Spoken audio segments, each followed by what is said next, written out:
দুই মাথাওয়ালা পাখি। অনেক দিন আগে এক অদ্ভুত প্রজাতির পাখি বাস করত। তারা ছিল সংখ্যায় অনেক। তাদের ছিল দুটি করে মাথা। এছাড়া মনে হতো তারা বোধহয় একটিই পাখি। তাদের বলা হতো ভারণ্ড পাখি। এখন এই ধরনের দুটি মাথাওয়ালা পাখি পৃথিবীর কোথাও দেখা যায় না। তাদের অবলুপ্তির অন্তরালে অনেক কারণ আছে। শেষ পর্যন্ত একটি মাত্র ভারণ্ড পাখি বেঁচে যায়। এবার শোনো কিভাবে সেই পাখিটির মৃত্যু হলো। একদিন সে ভারণ্ড পাখি খিদেতে ছটফট করছিল। সে শস্যদানা খুঁজতে গেল।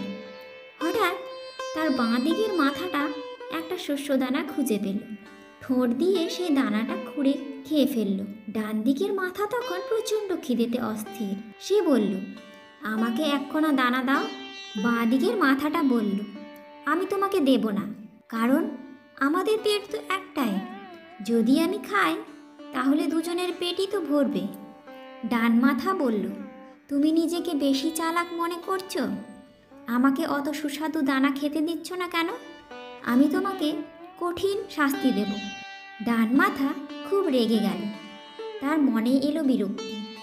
হঠাৎ সে দেখতে পেল কাছাকাছি ঝোপের আড়ালে একটা বিষাক্ত ফল রয়েছে। সে ফলটা খাবার চেষ্টা করল। এটা খুবই তেতো। সে ফলটা গিলে ফেলল। তারপর এই খবর জানালো বাঁ দিকের মাথাকে। আমাদের তো একটাই পাকস্থলী। আমি ওই বিষাক্ত ফলটা খেয়ে নিয়েছি। এবার তুমি ঠেলা বোঝো। দুটো বোকা মাথা শেষ পর্যন্ত ভুল বুঝতে পারল। গোটা শরীরটা নীল হয়ে গেল তাদের। এভাবে তারা দুর্ভাগ্যের মুখোমুখি দাঁড়ালো। দুজনেরই মৃত্যু হলো। এতেই প্রমাণ হলো একতা ছাড়া কোনো কাজ করা সম্ভব নয়।